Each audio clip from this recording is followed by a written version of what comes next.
గణేశాయ నమః, గాయత్రీదేవ్యై నమః, మహాసరస్వతి నమః, మాతాపితృభ్యో నమః. ముందుగా ప్రేక్షక వీక్షణ మహాశీలందరికీ నమస్కారం.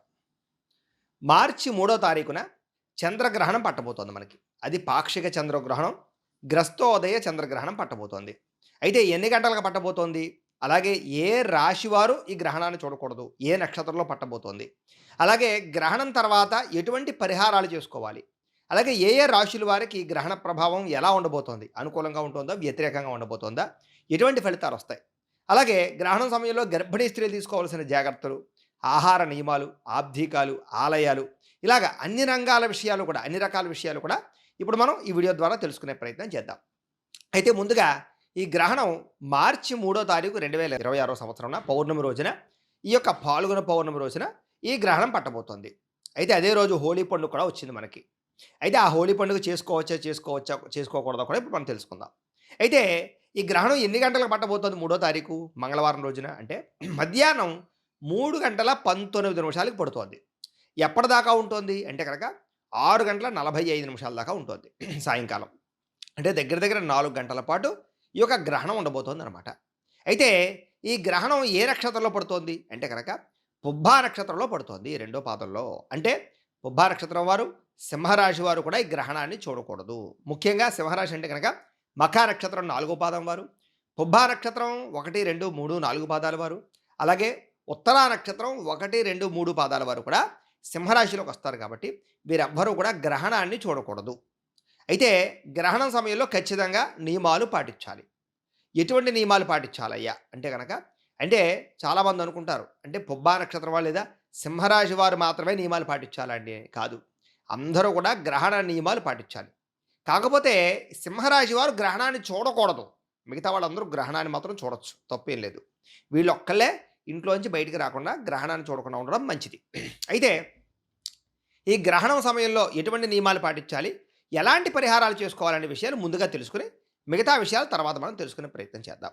అయితే ఈ గ్రహణం సింహరాశిలో పట్టడం కారణం చేత ఖచ్చితంగా తీసుకోవాల్సినటువంటి కొన్ని నియమాలు ఏమిటయ్యా అన్నట్లయితే కనుక, ఈ యొక్క ఎవరైతే సింహరాశి వారు ఉన్నారో వాళ్ళందరూ కూడా ఖచ్చితంగా గ్రహణం సమయంలో పట్టు స్నానము, విడుపు స్నానము చేయడం, గ్రహణం పూర్తయిపోయిన తర్వాత బియ్యము, ఉలవలు కేజింపావు చొప్పున, దాంతోపాటుగా వెండి చంద్రబింబం, వెండి సర్పము, ఇవి అలాగే తెలుపు రంగు జాకెట్ ముక్క కానీ, తెలుపు రంగు తువ్వాలు కానీ, తెలుపు రంగు పంచి కండువా కానీ, ఇవన్నీ కూడా మీకు దగ్గరలో ఉండేటటువంటి బ్రాహ్మలకి లేదా ఆలయంలో అర్చకులకు కానీ దానంగా ఇచ్చేయడం అనేటటువంటిది శ్రేష్టము. ఇది చేయాలి. ఒకవేళ కనుక ఈ గ్రహణం రోజు సాయంకాలం ఇవ్వలేకపోతే తర్వాత రోజు బుధవారం పొద్దునైనా సరే లేచి స్నానం చేసి కాస్త బ్రాహ్మలకి ఈ యొక్క ఉలవలు కేజింపావు, బియ్యం కేజింపావు, వెండి చంద్రబింబం, వెండి సర్పము, తెలుపు రంగు ఏదైనా సరే ఒక వస్త్రము కలిపి దానం ఇచ్చేసినట్లయితే తాంబూలంతో సహా మీకు ఆ దోషం ప్రభావం మీ మీద ఉండదు. అయితే అసలు చేసుకోవాల్సినటువంటి పరిహారం ఏమిటయ్యా అన్నట్లయితే కనుక దానికి సంబంధించి ముఖ్యంగా ఈ సంపూర్ణ చంద్రగ్రహణ దోష పరిహార శాంతి అని ఒక ప్రక్రియ ఉంటుంది. అది చేయించుకోవాలి. దానివల్ల మీకు రాబోయే రోజుల్లో గ్రహణం తర్వాత వచ్చేటటువంటి 6 నెలలు ఈ పడేటటువంటి ఇబ్బందులు మీ మీద పడకుండా ఉంటాయి. ఇంచేతంటే గ్రహణం తర్వాత ఏ యొక్క రాశిలో గ్రహణం పడుతోందో వాళ్ళందరికీ తర్వాత 3 నెలలు తీవ్ర పరిణామాలు, 6 నెలల పాటు పాక్షిక పరిణామాలు అంటే చెడు ప్రభావాలు ఎక్కువగా ఉంటాయి. కాబట్టి ఖచ్చితంగా గ్రహణం సమయంలో అందరూ కూడా ఈ పరిహారాలు చేయించుకుంటారు, చేయించుకోవాలి. అయితే ఏమిటి ఆ పరిహారము అన్నట్లయితే కనుక, ఎలా చేస్తారు అన్నట్లయితే కనుక ఏమీ లేదు. ఆ సమయంలో ఏంటంటే కనుక మా పీఠంలో ఉండే బ్రాహ్మణుల ద్వారా మేము కొంతమంది బ్రాహ్మణుల్ని పెట్టి, ఋత్వికులను పెట్టి మీ యొక్క గోత్రము, పేరు, మీ యొక్క నక్షత్రముతోటి, మీ రాశితోటి ఆ గ్రహణం పట్టినటువంటి సమయంలో సంపూర్ణ గ్రహణ దోష పరిహార శాంతి ప్రక్రియ అనే కార్యక్రమం చేయిస్తాం అనమాట. అంటే దానికి సంబంధించినటువంటి జపాలు అని, దానికి సంబంధించినటువంటి తర్పణాలు, మూల మంత్రాలతోటి, అలాగే వాటికి సంబంధించినటువంటి హోమాలు, హవనాలు ఇవన్నీ కూడా ఆ సమయంలో చేయిస్తామన్నమాట. దానివల్ల ఏమవుతుందంటే మీకు రాబోయే రోజుల్లో గ్రహణం యొక్క దుష్ప్రభావం ఏది మీ మీద పడకుండా ఉంటుంది. అలాగే కాదు, సత్ఫలితాలు కూడా కలుగుతాయి. విశేషమైనటువంటి ఫలితాలు కలిగి ఆ గ్రహణం యొక్క నెగిటివిటీ పోయి పాజిటివ్ పరమైనటువంటి వ్యవస్థ కలిగి మీకు తద్వారా గ్రహణం తర్వాత మీకు చక్కని యోగాలు పడతాయి. చక్కని ఐశ్వర్యము, ఆరోగ్యము, సిరి సంపద, కోరికలు తీరడం జరుగుతాయి. కాబట్టి ఈ గ్రహణాన్ని మనం పరిహారాల ద్వారా వినియోగించుకున్నట్లయితే సత్ఫలితాలు వస్తాయి. కాబట్టి అందరూ కూడా ఈ గ్రహణ దోష పరిహార శాంతి ప్రక్రియ కార్యక్రమంలో మీ గోత్రాలు పేరు నమోదు చేయించుకునే ప్రయత్నం చేయండి. అయితే చాలామందికి అనుమానం, ఏమండి సింహరాశి వారే చేయించుకోవాలా లేదా మిగతా రాశుల వారు ఎవరికైనా సరే దీని దుష్ప్రభావం ఉందా, వాళ్ళు కూడా చేయించుకోవాలా అండి అని అనుమానం. అయితే ఏ ఏ రాశుల వారికి దుష్ప్రభావం ఉంది, ఏ ఏ రాశుల వారికి అద్భుతమైనటువంటి సత్ప్రభావం ఉందో ఇప్పుడు మనం ముందు తెలుసుకుందాం. అయితే ముందుగా ఈ సత్ఫలితాలు వచ్చేటటువంటిది, ఈ గ్రహణం వల్ల శుభ ఫలితాలు వచ్చేటటువంటి రాశులు ఏమిటంటే గనక, వృషభ రాశి వారికి ఈ గ్రహణం వల్ల సుఖం కలుగుతుంది అని, అలాగే మిథున రాశి వారికి ఈ గ్రహణం వల్ల లాభం కలుగుతుంది అని, తులారాశి వారికి ఈ గ్రహణం వల్ల విశేష ధన ప్రాప్తి కనబడుతుంది అని, మకర రాశి వారికి ఈ గ్రహణం వల్ల సకల సౌఖ్యాలు కలుగుతాయి అని. కాబట్టి వృషభం, మిథునం, తుల, మకర రాశి వారికి ఈ గ్రహణం వల్ల అనుకూలమైన ఫలితాలు ఉన్నాయి కాబట్టి వీళ్ళు ఎటువంటి పరిహారాలు చేయించక్కర్లేదు, ఎటువంటి ఇబ్బందులు వీళ్ళకి లేవు, ఇంకా లాభమే కనపడుతుంది గ్రహణం వల్ల.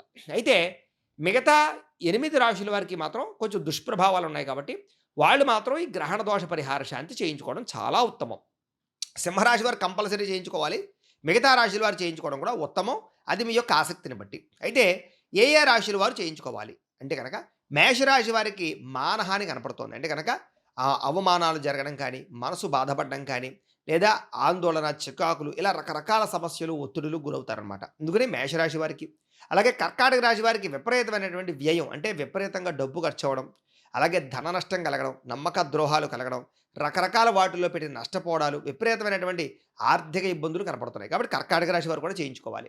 ఇక సింహరాశి వారికి ఘాతము, అంటే సింహరాశిలోనే పడుతోంది కాబట్టి ఎక్కువ నష్టం కనపడుతోంది కాబట్టి సింహరాశి వారు మిగతా రాశుల వారు చేయించుకున్నా చేయించుకోకపోయినా వాళ్ళ ఆసక్తి, కానీ సింహరాశి వారు మాత్రం ఖచ్చితంగా గ్రహణ పరిహారం చేయించుకోవాలి. ఎందుకంటే ఘాతం విశేషంగా నష్టాలు కలుగుతున్నాయి కాబట్టి. ఇక కన్యా రాశి వారికి హాని కనపడుతోంది కాబట్టి ప్రమాదాలు, ఇబ్బందులు, అనారోగ్య సమస్యలు, రకరకాల ఇబ్బందులు కనపడుతున్నాయి. అలాగే వృశ్చిక రాశి వారికి వ్యధ, మానసిక ఒత్తిడి, ఆందోళన, చికాకు, మెంటల్ డిప్రెషన్లు, అలాగే సైకలాజికల్ ప్రాబ్లమ్స్, రకరకాల సమస్యలు కనపడుతున్నాయి కాబట్టి వృశ్చిక రాశి వారికి. అలాగే ధనుసు రాశి వారికి చింత, వీళ్ళకు కూడా మానసిక వ్యధ, ఆందోళన, కుటుంబ వ్యవహారాలు, అనేక రకాల చిక్కుల్లో ఇరుక్కోవడాలు, ఇలాగ చింత, మానసిక వ్యాధి, అలాగే నిద్ర పట్టకపోవడాలు లాంటివి కనపడుతున్నాయి. అలాగే ధనుసు రాశి వారు చేయించుకోవాలి అందుచేత. ఇక కుంభరాశి వారికి స్త్రీ కష్టం, అంటే ఆడవాళ్ళ వల్ల కష్టం కలగడం కానీ, లేదా మోసాలకి గురవడం కానీ, లేదా బ్లాక్మెయిల్స్కి గురవడాలు కానీ, ఒక స్త్రీకి ఇంకో స్త్రీకి వల్ల కూడా కొంతమంది అనొచ్చు, మన పురుషులకైతే అవన్నీ, స్త్రీలకైతేనో స్త్రీకి కూడా స్త్రీ వల్ల, అంటే వేరే స్త్రీ, పరస్త్రీ మీ మీద ఏదో రకమైనటువంటి నిందలు మోపడం కానీ, లేదా స్త్రీల వల్ల మీకు నష్టం కలగడం కానీ జరుగుతుందన్నమాట. కాబట్టి జాగ్రత్తగా ఉండాలి.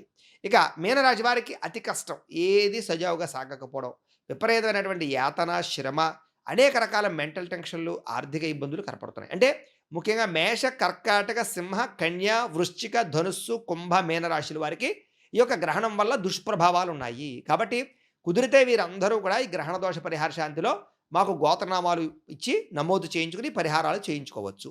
అయితే మిగతా వాళ్ళు కూడా ఎలా ఉన్నా సింహరాశి వారు మాత్రం కంపల్సరీగా చేయించుకోవడం మాత్రం ఉత్తమం. మిగతా వాళ్ళు అవకాశాన్ని బట్టి ఖచ్చితంగా చేయించుకోమని సలహా. చేయించుకోకపోయినా కూడా కొంచెం దుష్ప్రభావం అయితే ఉంటుంది కాబట్టి తగు జాగ్రత్తలు మాత్రం తీసుకోవాలి, ఇది ప్రధానమైన విషయం. ఇక దానాలు సింహరాశి వారు ఇస్తే సరిపోతుంది, మిగతా వాళ్ళు ఎవరు కూడా ఈ దానాలు ఏవి ఇవ్వక్కర్లేదు. సింహరాశి వారు మాత్రం నేను ఇందాక చెప్పినట్టుగా ఉలవలో బియ్యం, వెండి సర్పం, వెండి చంద్రబొమ్మ దానం ఖచ్చితంగా ముందు రోజు, అంటే గ్రహణం పట్టిన రోజు రాత్రి స్నానం చేసి కానీ, తర్వాత రోజు పొద్దున కానీ ఇచ్చేయడానికి ప్రయత్నం చేయండి. దీనివల్ల మీకు ఏ ఇబ్బందులు కలగవు, భవిష్యత్ అంతా బాగుంటుంది, ఇది ప్రధానమైన విషయం. ఇక రెండో విషయం ఏమిటంటే కనుక, మరి నియమాలు ఏం పాటించాలండి అంటే కనుక, ఆ రోజు ఖచ్చితంగా ఉదయాన్నే మామూలుగా ఈ 11, 12 గంటల దాకా కూడా భోజనాది కార్యక్రమాలు ముగించేసేయాలి. 11 గంటలకే భోజనం ముగించేసేయడం శ్రేష్టం, అంతకన్నా దాటకూడదు. ఏదైనా గర్భిణీ స్త్రీలు, అనారోగ్య సమస్యలు ఉన్న వాళ్ళైతే కనుక వాళ్ళు డాక్టర్ చెప్పినటువంటి నియమాలను బట్టి, అవకాశాన్ని బట్టి చేసుకోండి. అలా అని మరీ 1 గంట 2 దాటేసాక మాత్రం తింటే విశేషంగా ఇబ్బందులు ఉంటాయి కాబట్టి కాస్త 1 గంట దాటాక ఏదైనా చిన్న చిరు పరమైనటువంటివి ఏవైనా సరే పానీయాలు సేవించండి. ఎవరు? గర్భిణీ స్త్రీలను, అనారోగ్య సమస్యలు ఉన్న వాళ్ళను. కాబట్టి అలా చేసుకోవడం మంచిది. ఇక ఉదయాన్నే 11 గంటలకి అందరూ కూడా భోజనం ముగించేసేయడం మంచిది. అలాగే ఖచ్చితంగా పట్టినప్పుడు, అంటే 3:30కి స్నానము చేయడము, తలస్నానము చేయడము, ఎక్కడైనా దేవుడి దగ్గర కూర్చోవడం మందిరంలో, ఏదైనా తపస్సు కానీ, జపం కానీ, పారాయణ కానీ చేసుకోవడము చాలా శ్రేష్టం. మాలాంటి ఉపాసనాపరులం అయితే కనుక మాకుండే మంత్రానుష్ఠానాలన్నీ ఉపాసన చేసుకుంటాం. అలాగే కొంతమంది ఈ ఎవరికి వాళ్ళు అనుష్ఠానపరులు అనుష్ఠానాలు చేసుకుంటారు. కొత్తగా ఎవరైనా సరే ఎవరి దగ్గరైనా సరే మంత్రోపదేశం చేసుకోవాలన్నా ఈ సమయంలో చేసుకుంటూ ఉంటారు.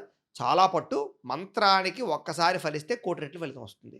అలాగే విశేష ఫలితం కలుగుతుంది. కాబట్టి ఆ రకంగా ఎవరైనా సరే ధ్యానము, తపస్సు, మెడిటేషను, మీ యొక్క మంత్రాలు, ఉపాసనలు చేసుకోవడం చాలా శ్రేష్టం గ్రహణం సమయంలో. అయితే గ్రహణం పూర్తయిపోయిన తర్వాత ఇల్లంతా శుభ్రంగా కడుక్కొని అప్పుడు మాత్రమే అన్నం, భోజనం వండుకొని తినాలి.